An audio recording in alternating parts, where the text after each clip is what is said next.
Hementxe gane Javier León, Madriletik etorri dara, Ineu Bien García, debajo alkatea, Joseba Palenzuela, Mutrikuko alkatea, eta Mari Jose Telleria Aldundiko ondare zuzendaria.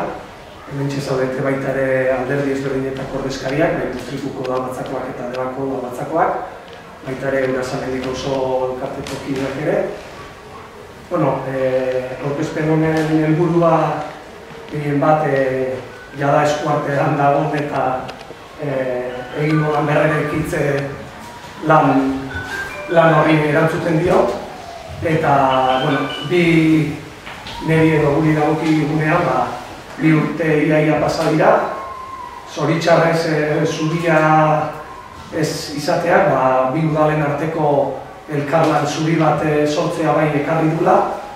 Gure ardura nagusia gure herritarrak zaintzea da.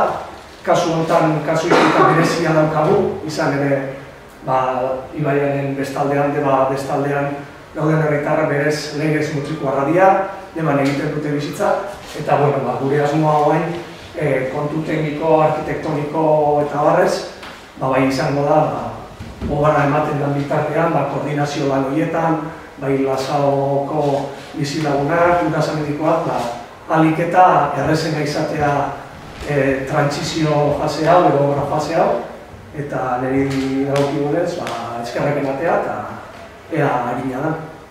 Nire aldetik eta Aldundiaren izenean eskertzea, oinarri izan datu pazientzia, zure bizilagunak eta udala bai, lehen Javier Leonekin, bera izango dela obra zuzendaritza, esaten genduan, susteko baten gertauzala zera zudiaren abirioki, edo ezakite iztripu hori, eta, badanian eta bidean ikasten joan gara eta asko ikasten gainera eta kolaborazioa bai sustatzen eta erakunden arteko elkarlana indartzen.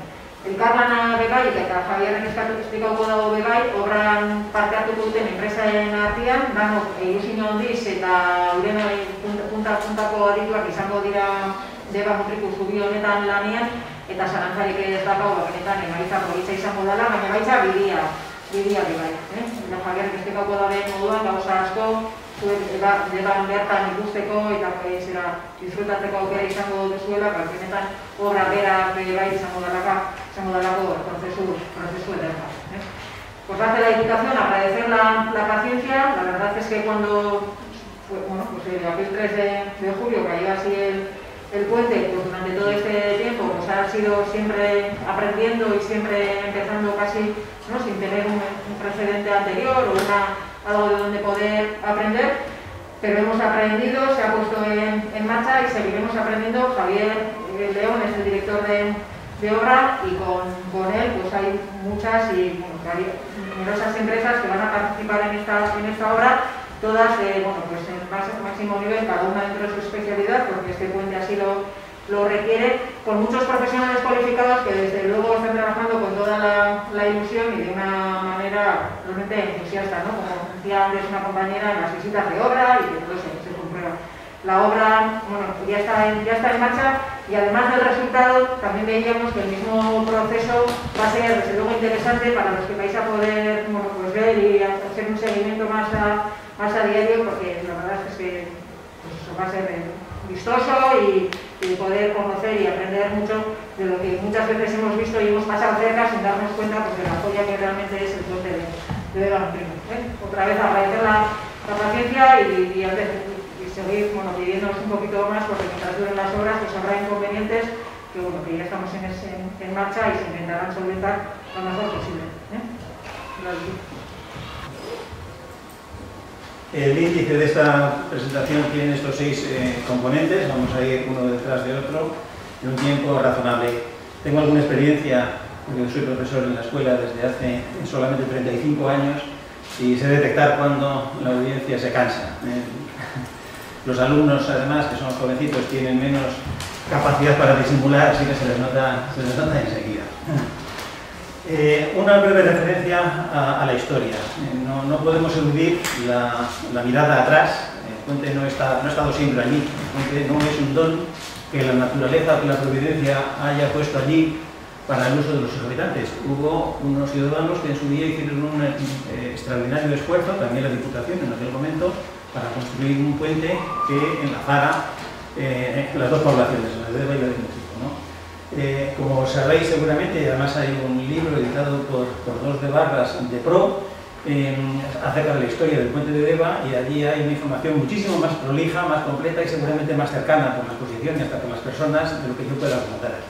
En este hilo del tiempo que está aquí plasmado se dibuja solamente el origen, 1863, digamos que hace por tanto casi 150 años que está el puente sobre la mesa, hasta 2022, que es cuando acaba, muy principios, como veremos al final de la presentación, cuando se hable del calendario de trabajos, cosa que me imagino interesa mucho a la población. El primer proyecto es de Antonio Cortázar, insigne arquitecto, que es autor de muchísimas obras en Donostia, en San Sebastián, y muy en particular en el mundo de los puentes es el puente de Santa Catalina. Es importante destacar esto porque ya en esa época había una división bastante clara entre las actividades de los arquitectos dedicados más a la edificación y la de los ingenieros más dedicados a las obras lineales, ferrocarriles, carreteras, por tanto puentes que daban soporte a esas carreteras, presas, etcétera. No, había una división más clara, pero Antonio Cortázar, un arquitecto con una vocación de ingeniero, porque además tenía una componente social muy grande, que es una de las componentes más importantes de la ingeniería, es que tiene una proyección social grande, porque se hace obra pública. Pública quiere decir de todo el mundo, para el beneficio de todo el mundo, ¿no? Pues Antonio Cortázar tenía ese componente, como me recordaba el otro día Joel de Frías, que forma parte de la URE, ¿no? Se presenta el proyecto en junio de 1863, las obras se contratan muy poco después, de junio a agosto, hay pocos meses, muy pocos de tramitación administrativa, y se plantea al final, cuando se construye, un sobrecoste de 55,8%. ¿Eso lo que quiere decir? Pues que lo que pasa siempre en las obras, que se incurre en un sobrecoste. Hace un rato, tomando un café con un de Barra ilustre, José María Izaga, me recordaba que quizá una de las razones que explica ese sobrecoste estriba en que se cambió sobre la marcha una configuración inicial de dos vanos, no tres principales como hay ahora y luego el tramo levadizo, y que se pasó a dos por razones que no quedan del todo claras, ¿no? Los ingenieros y arquitectos de aquella época se planteaban el dilema de qué hacer: muchas pilas con arcos más cortitos y más fáciles de construir, o pocas pilas y por tanto menos coste de cimentación, pero a cambio más coste en las bóvedas. Bueno, pues parece que la cosa se decantó hacia la configuración que conocemos, pero aún así el puente, como vamos a ver, tiene una configuración que no es del todo contemporánea con relación a los puentes de su época, y eso quizá tenga que ver con el origen de arquitecto de su promotor, entre otras razones, ¿no? El puente incorpora un tramo levadizo metálico, como es bien sabido, y algunas fotos que circulan por ahí, facilitadas igualmente por José María Izaga, dan fe de ello, ¿no? Este es un plano original. Diputación nos va a conseguir un original de mejor calidad. El puente tiene, y esto es poco conocido por el común de los mortales y por muchísimos ingenieros de caminos, porque estos puentes de piedra hace ya muchos años que dejaron de proyectarse y construirse, y por tanto ni siquiera los ingenieros modernos saben que las cimentaciones de los puentes de piedra en cauces complicados como este son de madera. Se asocia la madera a algo putrescible, a algo que se puede arrastrar la corriente. Y en parte es verdad, pero también es verdad que hay muchísimos puentes en cauces importantes. Los romanos fueron unos magníficos ingenieros de puentes en cauces complicados que dan fe de esto, ¿no? Además, la madera, salvo por la razón que vamos a ver enseguida, cuando está eternamente sumergida no se estropea. El caso es que con medios nada fáciles de imaginar, y mucho menos en 1866, pudieron de construir una cimentación en el agua. Una de las diferencias sustanciales que hay entre la obra de arquitectura, por ejemplo una catedral o un edificio, y un puente sobre un cauce, es que en este último caso la cimentación sobre el cauce hay que hacerla en el agua, y el agua no es precisamente un aliado. Aquí estamos sometidos a las carreras de marea, hay ciertas avenidas periódicas y eso complica extraordinariamente la construcción, la encarece, la hace peligrosa y no deja de tener incluso incertidumbres de cara a futuro. Ese es un aspecto que conviene destacar, como digo, también pensando en mis compañeros ingenieros de caminos, ¿no? El puente tiene esta configuración, como digo, y para sacándolo del libro citado, que se ha editado muy recientemente, un trabajo, ya lo he dicho antes, magnífico, El puente obedece a unos parámetros geométricos un poco ya desfasados en ese momento. Para que os hagáis una idea, la relación entre la flecha, que es la distancia que hay entre la línea de arranques y la clave de la bóveda está aquí, llamamos bóveda, no arco, por cierto. Cuando tiene un ancho, el acueducto de Segovia tiene arcos, que son elementos delgaditos, ¿no? Relativamente delgados. En los puentes hablamos genuinamente de bóvedas. Bueno, pues la flecha de la bóveda, dividida por la luz, es del orden de un sexto. Situación bastante típica en el siglo XIX, porque eso lleva a radios, el radio de la circunferencia en la que se inscribe esa directriz es igual a la propia luz. El canto de la bóveda en clave es un 18avo de la luz, que es un valor relativamente atrevido. Para que os hagáis una idea, en los puentes romanos el espesor de la bóveda era un décimo de la luz. Aquí es más pequeño, es casi la mitad de espesor, ¿no? Es una bóveda relativamente atrevida en ese sentido. Pero quizá el parámetro más llamativo es que el ancho de la pila es un cuarto de la luz, que es muy típico de los puentes romanos. Los puentes de esa misma época, incluso en otros lugares de Europa, que es donde se construyen fundamentalmente puentes de piedra, algunos hay en América y en algunos otros países de Oriente, pero los puentes de piedra son, digamos, muy representativos de la construcción de Europa, tienen en esa misma época, digo, anchos de pila que son del orden del octavo, del séptimo de la luz. Eso tiene la ventaja de que deja más paso al agua. El agua, ya lo he dicho antes, no es un aliado. El agua es un elemento que ataca. Cuanto más facilidad se le dé al cauce para que pase, menos riesgos entrañará para la construcción. A cambio, complica la construcción, porque con pilas delgaditas hay que cimbrar, hay que poner una estructura de madera provisional en todas las bóvedas para asegurar que las pilas no queden desequilibradas por el empuje de las bóvedas. Es decir, que, como siempre, la felicidad nunca es completa, y lo que no se va en lágrimas se va en suspiros, que es el dilema que sin duda tuvo Antonio Cortázar cuando se planteó o bien más vanos para que hubiera más claro, más capacidad de desagüe, o bien menos vanos y una presunta mayor economía. Bueno, esta es una imagen de José Mari Zaga, que está por ahí también precisamente en internet, que muestra el puente, pues creo que en los años 40 o primeros 50, no lo sé muy bien, donde se ve, no es una deformación de la pantalla, es una deformación del propio puente, que la pila 1 ya había, la pila 1 es la del lado de Eva, aquí está el tramo elevadizo como se ve todavía, la pila 1 ya había experimentado algunos problemas, eso surgió muy poquito después de la construcción, ya empezó a dar problemas, ¿no? Aquí hay una imagen espectacular de un velero de un cierto porte que pasa por el tramo levadizo. En 1883, 20 años después de iniciadas las obras, ya hay una gran socavación en el río, que sería una parte, y en 1892 las cosas no han mejorado, estas cosas no mejoran de manera espontánea, no hacen más que empeorar, y en 1892 se acomete una intervención de más alcance que queda reflejada en este plano en el que se ve que lo que se hace es, sobre la pila ya descendida, se hace se arropan, digamos, las pilas con una escollera para defenderlas de la socavación. La socavación es la acción del agua que elimina el material que está debajo de las pilas y alrededor de las pilas y las deja más en precario.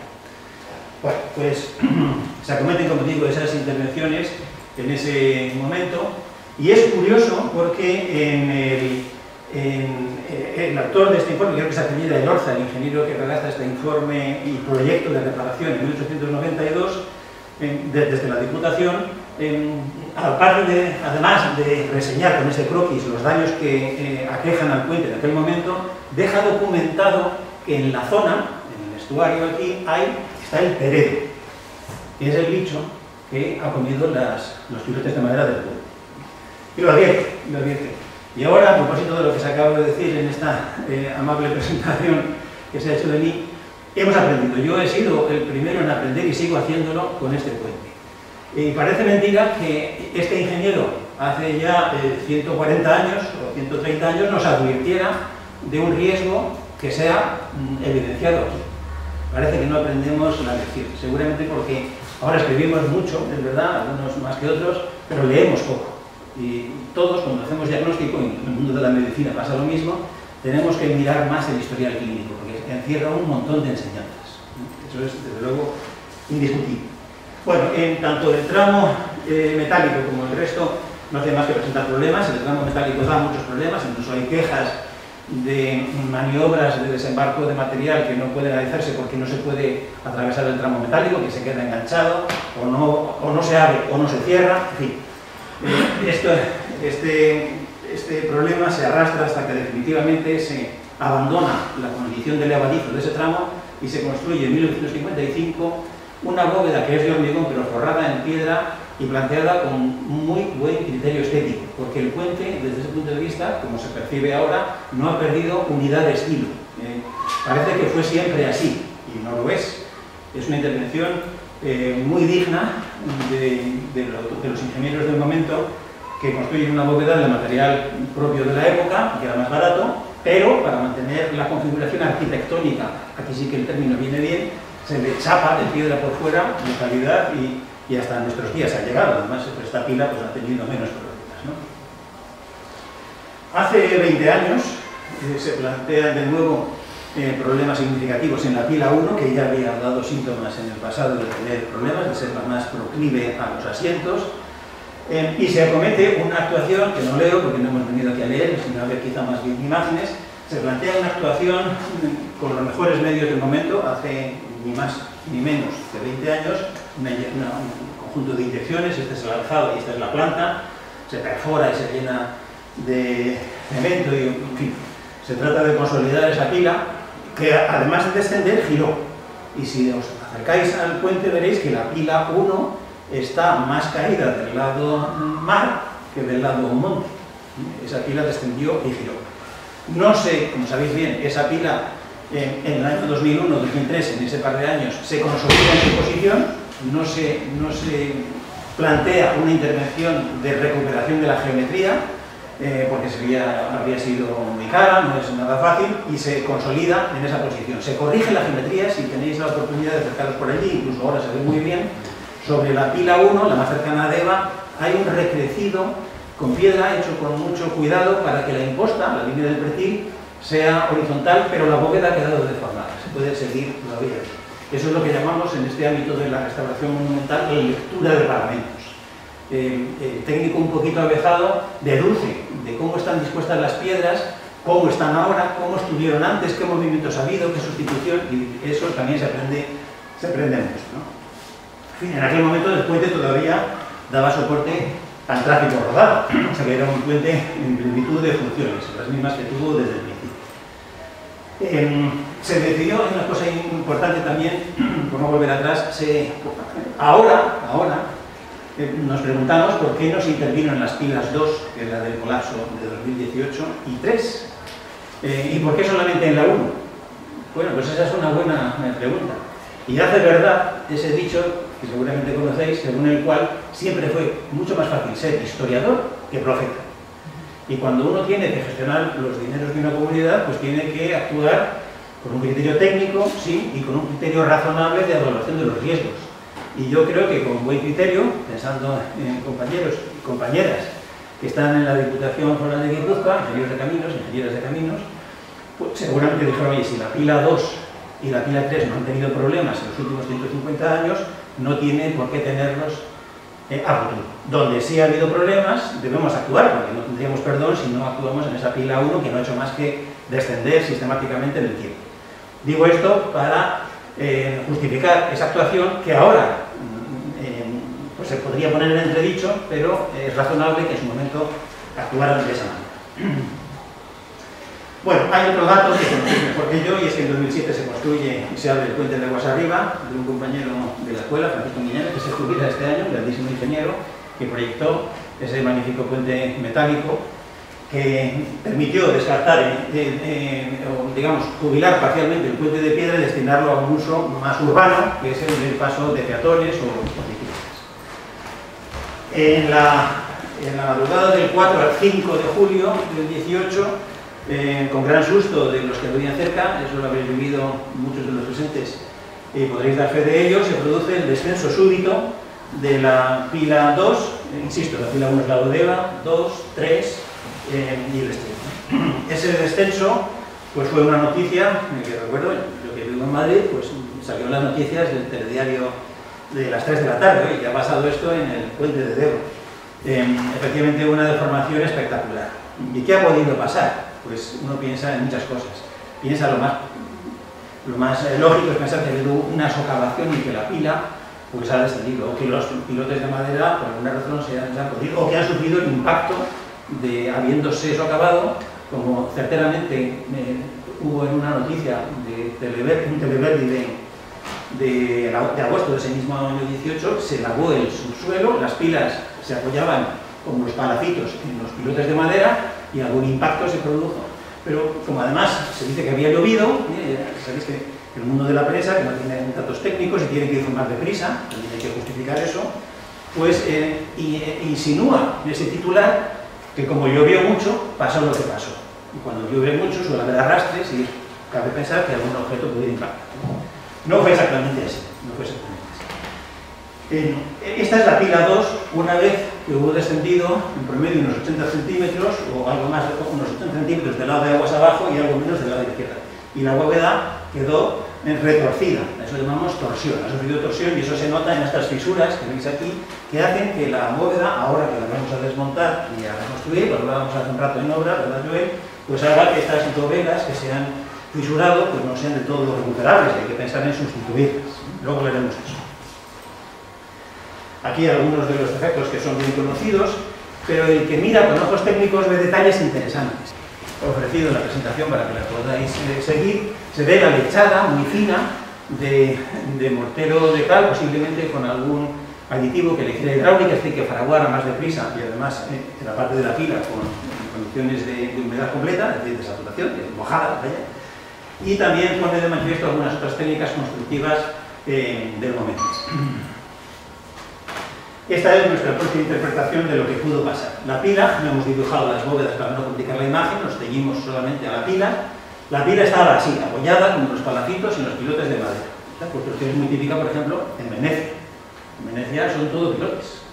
Y Venecia lleva allí muchísimos años, y todas sus cimentaciones de madera. Estaba así, este es un alzado, digamos, y esa es una vista en una especie de isométrica para que se tenga una visión de cómo. Las lluvias, los arrastres, hicieron que el material que rodeaba a los pilotes fuera desapareciendo y se generara aquí una olla, un vacío de material sólido, de gravas, y quedaran solamente expuestos a la corriente de los pilotes de madera. Nadie se enteró de eso, bueno, salvo las merluzas o los bichos que naveguen por allí, ¿no? Que vivan por allí, porque el puente no había descendido en la pila 2, no había habido ningún síntoma previo, ¿no?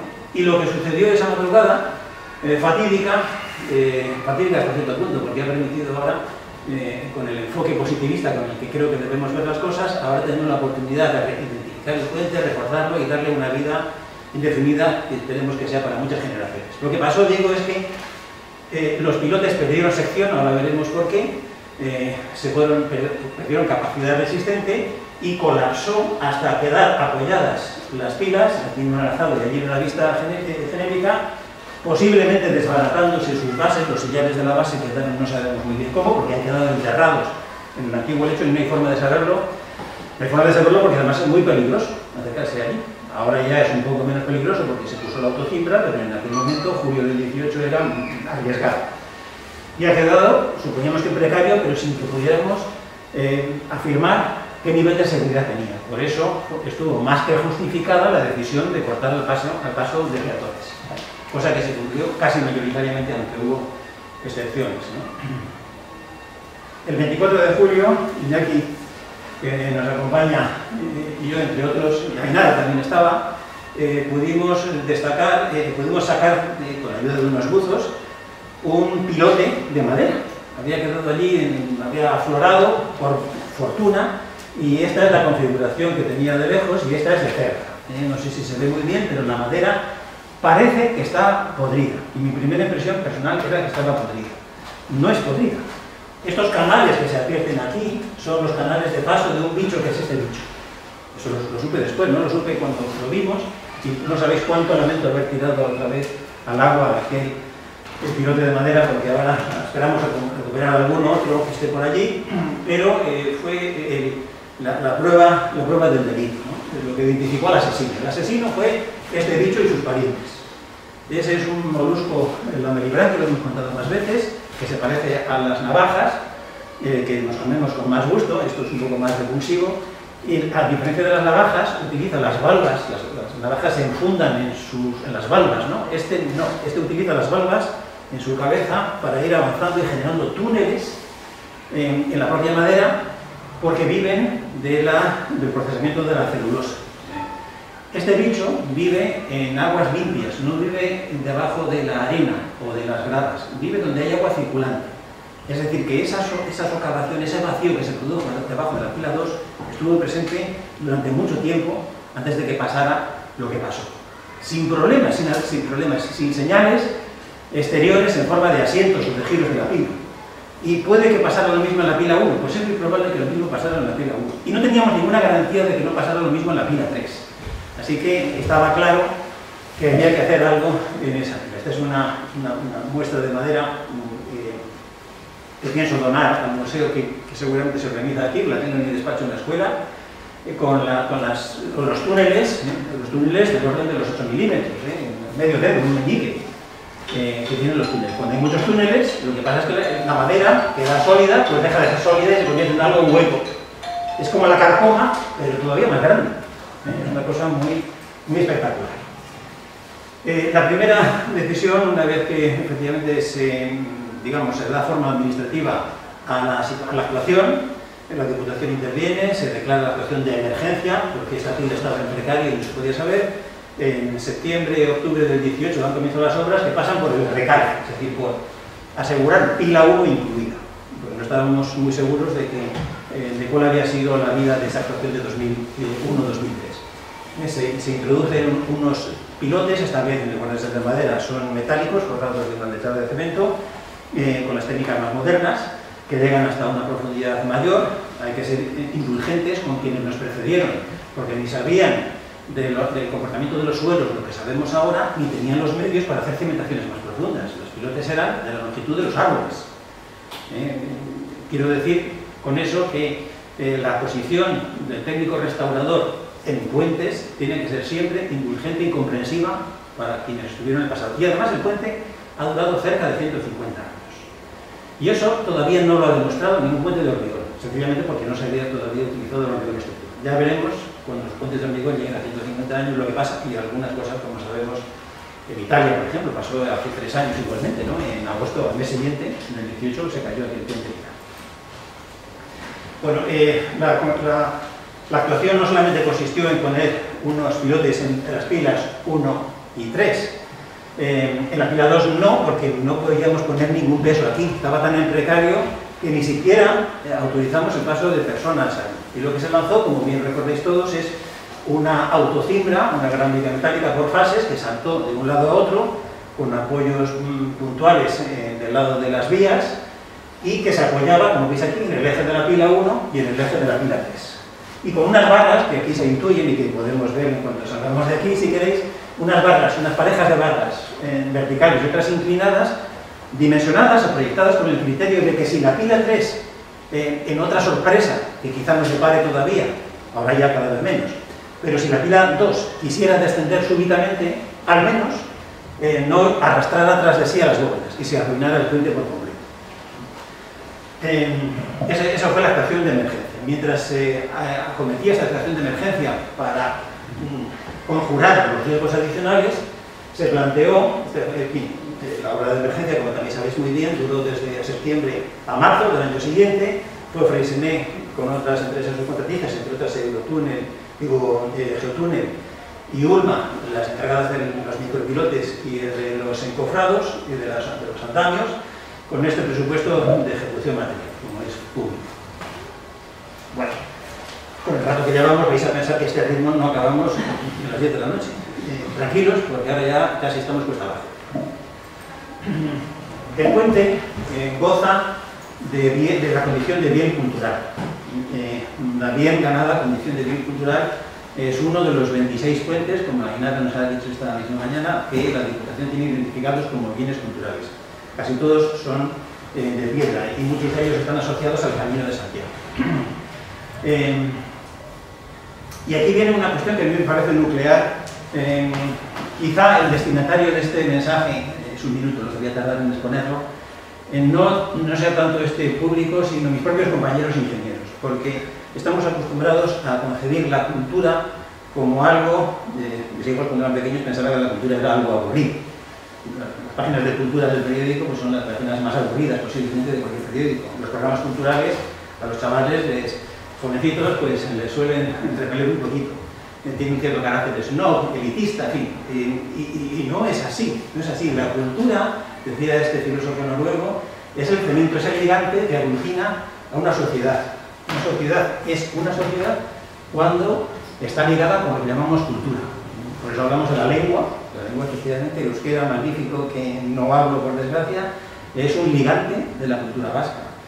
O la literatura, o la música, todas esas manifestaciones son expresiones del ligante de la lengua. Lo que estoy planteando es un silogismo de aquellos que yo aprendí cuando era alumno.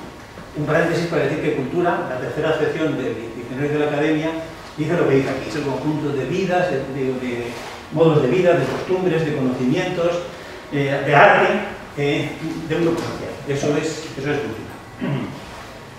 Primera premisa, pues, que la cultura es el ligante de una sociedad. Los puentes, que es bien sabido, son elementos en los que los ingenieros quizá nos hayamos ensimismado más de la cuenta, son elementos que dan soporte al camino.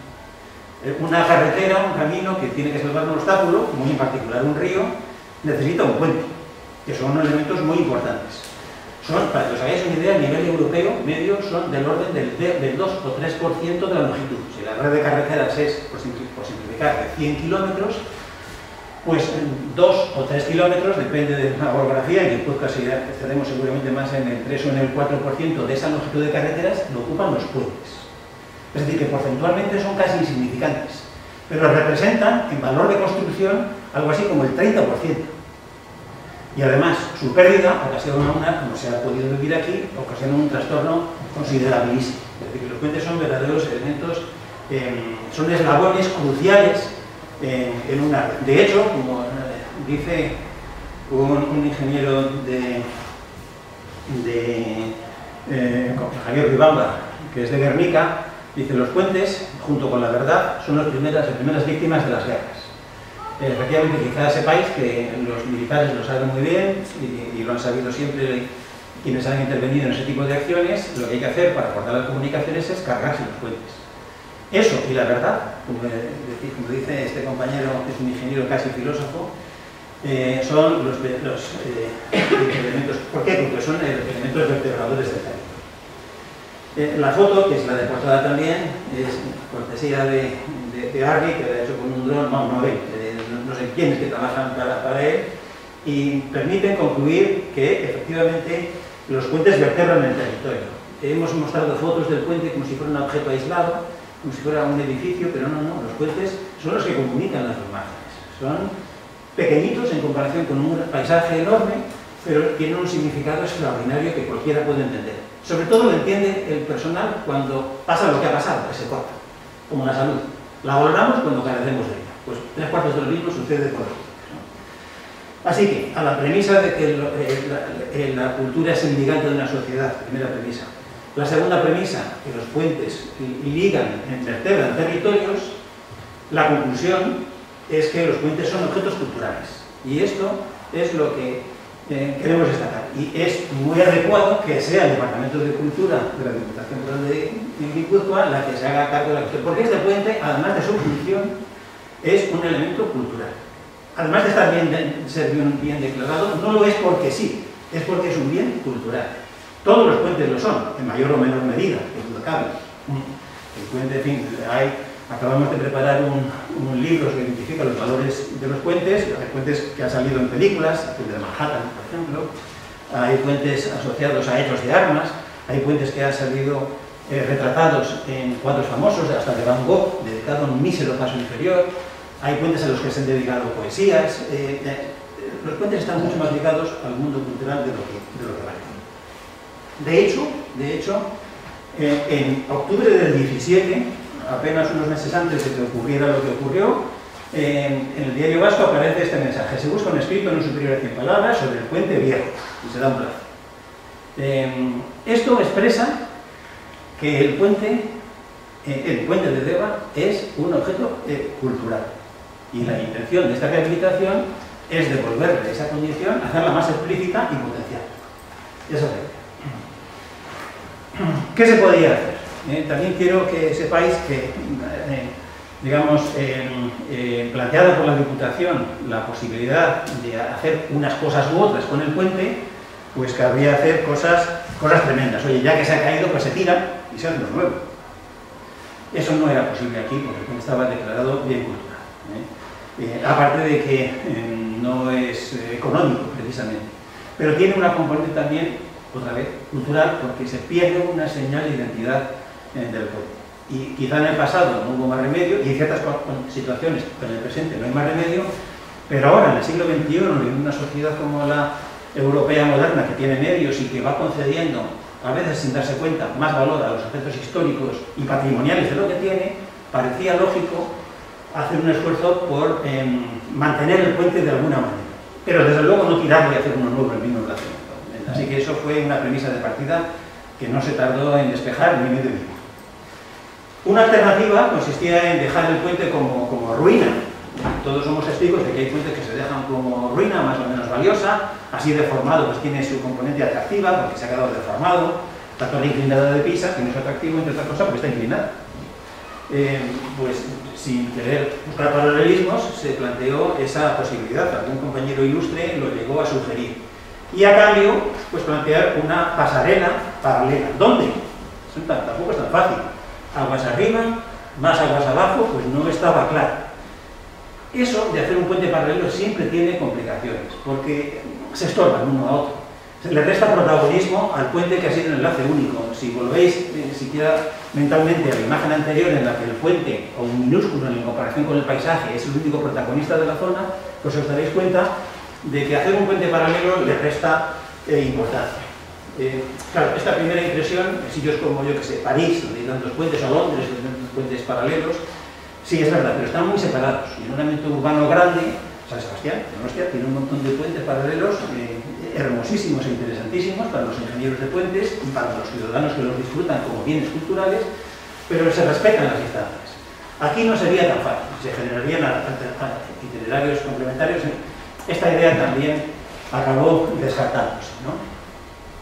Otra posibilidad que se ha utilizado, de hecho la Diputación lo ha bendecido en otras ocasiones, era, este es un esquema malo, caricaturesco, de una posibilidad que consistía en, hoy desmontemos la pila 2 que se cayó, tiramos las bóvedas que ya están las pobres arruinadas, y hagamos una cosa nueva, de la configuración moderna que queráis, para salvar esa distancia. Eso tiene una ventaja, y es que el paso del agua ahora es más fácil, y las posibilidades de ataque en las pilas 1 y 3 ya pues, se verían minimizadas. Bueno, sí, pero se habría perdido la identidad del pueblo.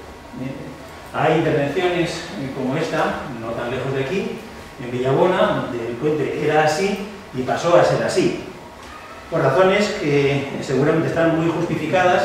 A mí personalmente me parece que podría, no sé, a priori, decir estas cosas desde fuera es fácil, ¿no? Pero no deja de parecerme reinventar de alguna manera esto. Aquí a la derecha la imagen de un arquitecto, un personaje simpaticísimo de la Diputación de Barcelona, Antonio González, que dice que estas recreaciones, de alguna manera, a él, admitiéndolo como caricatura mental, que no quiero entrar en la crítica a esto, es como ponerle brazos a la Venus de Milo. Y añadirle una cosa de Bisón y una bolsa de Paco Rabanne. Esa desconfiguración del bien primigenio pues tiene sus riesgos. A pesar de que la intervención es muy limpia, en fin, se respeta una parte del puente, en fin, en mi modestísima opinión, no procedería a hacer algo así en el puente de Deva. Así que habría que hacer una reconstrucción. Y hay precedentes interesantísimos de reconstrucción de puentes. Así, tal y como lo veis, este puente parece que es un puente cualquiera. Es el puente de Mostar, en la antigua Yugoslavia, que como seguramente recordaréis, hace ahora 20 años, sufrió un bombardeo de la artillería en las guerras de los Balcanes y dio al traste con este puente. Mostar, en esas lenguas eslavas quiere decir puente. Era el puente, igual que Alcántara. El puente de Alcántara en Cáceres es el puente en árabe.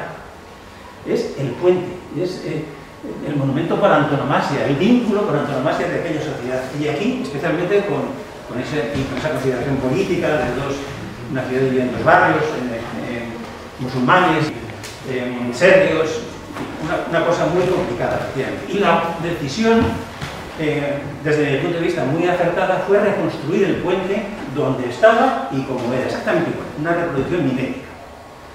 Y esta actuación tiene precedentes, lo decíamos hace un rato comiendo, tiene precedentes. Los monumentos que se perdieron durante la Guerra Civil o durante la Guerra Mundial en Europa, todavía mucho más feroz que en España, fueron reconstrucciones fidedignas de lo que había. Y gracias a esas reconstrucciones fidedignas, hoy, muchos años después, podemos seguir disfrutando del patrimonio.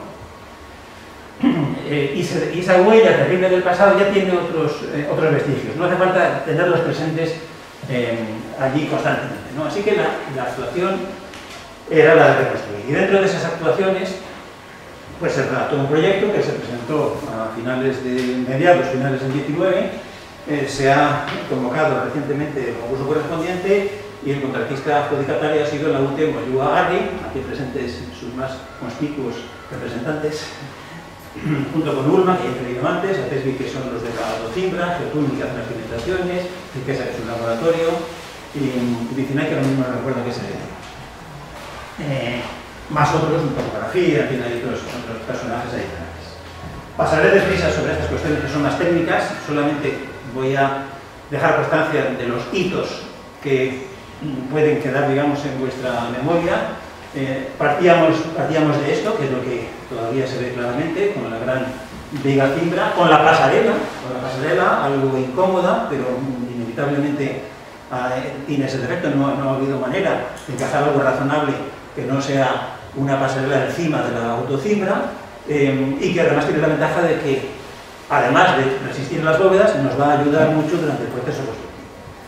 El recalce, con pilotes más profundos y más modernos y más fiables, como demuestran ya muchos años de utilización de esta técnica, por curiosidad os diré que tiene origen italiano, los Pali Radici, de hace ya 60 o 70 años, y que tienen ya una experiencia más que probada. Son tubos de acero, si os acercáis a la obra veréis unos tubos de acero, no son tuberías para conducción, son la armadura, el elemento resistente que se introduce, previa la ejecución de una perforación, se introduce, se echa una lechada de cemento para dejarlo protegido y ganar en capacidad resistente, y ahí está, ¿no? Eso lo podéis ver sin más que acercaros también, son estos elementos. Y se hace en las tres pilas. Se ha hecho ya, como sabéis, en la pila 1 y en la pila 3, se está haciendo ahora en la pila 2 y también se va a reforzar el estribo, es decir, el estribo del lado DEVA, porque el lado mútrico tiene roca, ahí no hace falta recalcar nada, allí por fortuna el asiento es piedra en una capacidad resistente extraordinaria. El proyecto prevé la identificación de las piezas rotas para minimizar el número de piezas que hay que reponer, con un criterio que está consagrado en las técnicas de restauración, y la pila 2, que quedó tan perjudicada, como sabéis, que descendió y además giró, pues una vez consolidada en esa posición se va a descabezar en su parte superior y se va a recrecer para que recupere la situación, digamos, original. Pues diré con franqueza que aquí había dos posibilidades. Una, desmontar, hacer un recinto estanco impermeable y bajar hasta el fondo y desmontar la cimentación, lo cual habría tenido algunas ventajas, pero muchos inconvenientes. No es fácil trabajar en esas condiciones, tampoco lo fue en 1863, pero era una actuación que habría requerido de más tiempo de ejecución y de un importe claramente superior. Al fin y al cabo, la pila, una vez consolidada, entra dentro de la zona de carrera de mareas y no va a ser perceptible apenas por el ciudadano visitante. La cota a la que va a situarse el arranque de las nuevas bóvedas es la misma que tuvo el día 4 de julio por la noche antes del incidente. Estas infografías, que están sacadas de la propuesta de la UTE ganadora, Moyúa Arri, revelan algunas de estas operaciones, ¿no?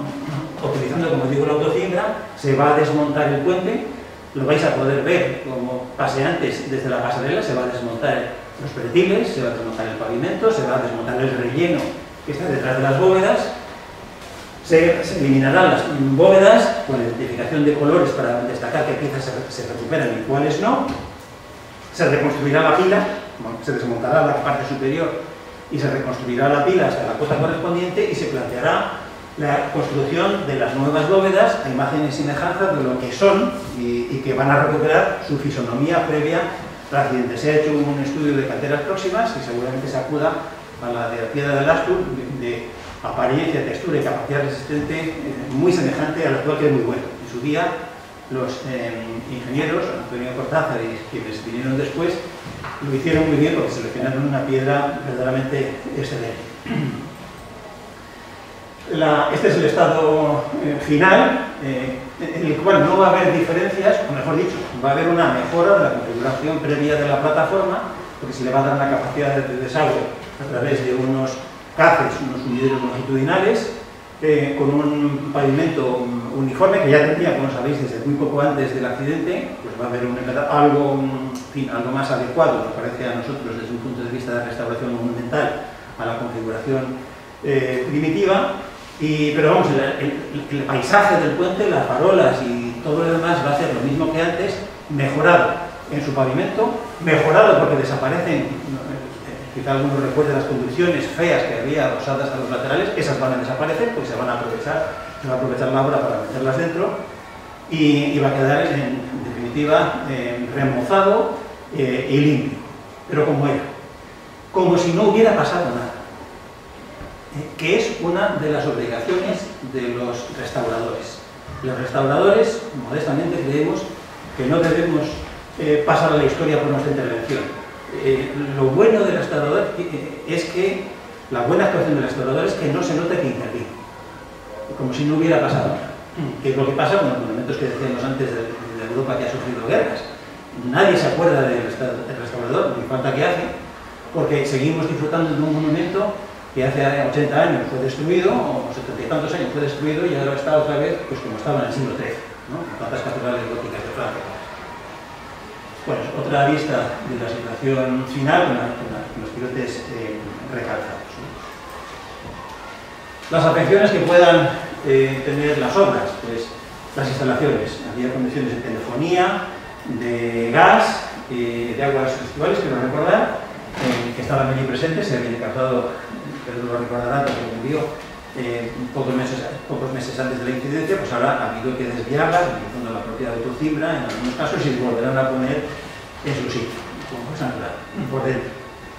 Y durante las obras, si ya lo veis, ¿no? Hay una zona donde se va a hacer acopios de material, que son las zonas de este color así como naranja, en ambas márgenes. La zona de las casetas de obra, como sabéis muy bien, porque están allí, ya se pueden ver, ha empezado la obra hace algo más de un mes. Talleres de cantería, una actuación bien interesante, y además para mí personalmente, bueno, para muchos de nosotros, para Iñaki, para todos los presentes, la UDA en general, volver a vivir en 2021 la experiencia de reconstruir un puente de piedra es fascinante. Es un reto profesional fascinante que, animados por la Diputación, queremos compartir con todo el mundo. Porque se podrá ver, se podrá explicar, se va a explicar en una caseta que ocupará esta posición. Ocupará esta posición que está aquí, muy cerca del propio puente, al lado del puerto. Se podrá, digo, consultar la historia del puente, las actuaciones que se proponen y algunas explicaciones de cómo se trabaja la piedra. Actividad interesantísima, bien noble, bien antigua y injustamente olvidada. En ese sitio, esa caseta que no es una caseta de obra al uso, es una caseta que va a ser como el abierto de obras de la Catedral de Vitoria, donde se le cuente al ciudadano que quiera acercarse cuál es la historia del puente, qué actuaciones se llevan a cabo, qué aspectos técnicos merecen la pena ser destacados, tanto en general de los puentes antiguos como de este en particular. Esta caseta va a contener una información de base dinámica. Ahora vamos a poner allí información pues, histórica y lo que sabemos. Pero a medida que la obra vaya avanzando, de acuerdo con el calendario que viene un minuto después, iremos actualizando los contenidos para que esto sea un reflejo de lo que vamos a aprender. Tendremos una caseta abierta durante el día, se cerrará por la noche con una entrada, con su rampa correspondiente para asegurarnos de que todas las personas que puedan hacerlo, que quieran hacerlo, puedan hacerlo, y con una serie de paneles. Esta es una vista en planta, pero tiene unas vistas también frontales, con una pantalla, con un monitor para contar. Es un museo en pequeñito, abierto al ciudadano. y donde además se ponen unos paneles con las distintas fases del proceso, en fin, la historia del puente, cómo eran los puentes de piedra y sus cimentaciones, cosa que es poco conocido, la fase de emergencia, la fase de actuación. Lo que acabo de contar en síntesis, plasmado allí de manera dinámica, previsiblemente además con algún enlace vía código QR para que aquí se tenga una información, la que quepa aquí, que no será ni mucha ni poca, pero que se puede ver la posibilidad de que los ciudadanos se abran a ver más información, otra vista de otro de los nombres. Bueno, ya estamos llegando al final, que me he alargado más de la cuenta. Soy terrible ya cuando me pongo a hablar. Calendario.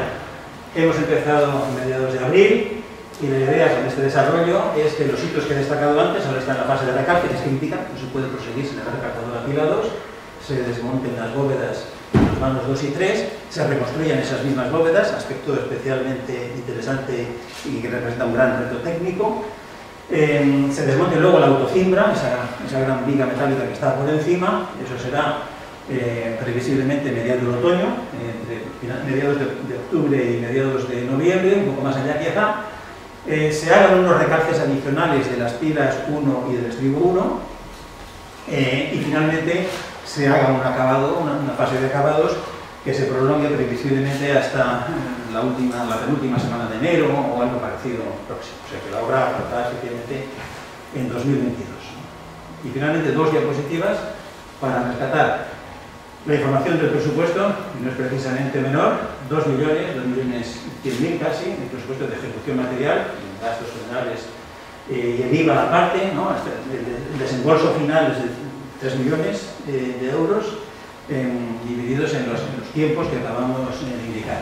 Y lo que es interesante destacar es que, y esta es la última, es que casi el 80%, las 3/4 partes de las actuaciones se corresponden con los bienes auxiliares, la gran cimbra, los andamios, las barras de cuelgue, etc. Los recalces de las cimentaciones, eso es muy oneroso, aunque sea poco lucido porque no se ve, es indispensable y cuesta mucho dinero, y la propia obra de fábrica, que es la piedra. Eso, como hay mucha piedra que hay que cambiar, pues eso lleva una importante cantidad de presupuesto. Y el resto, 20-25%, se reparte en cosas pues variadas, ¿no? En iluminación, pavimentos, conducciones y otras cosas pues, de menor Esto es todo, y ahora que quedamos abiertos, yo también, por supuesto, a las preguntas que queréis hacer si tenéis dudas. Muchísimas gracias.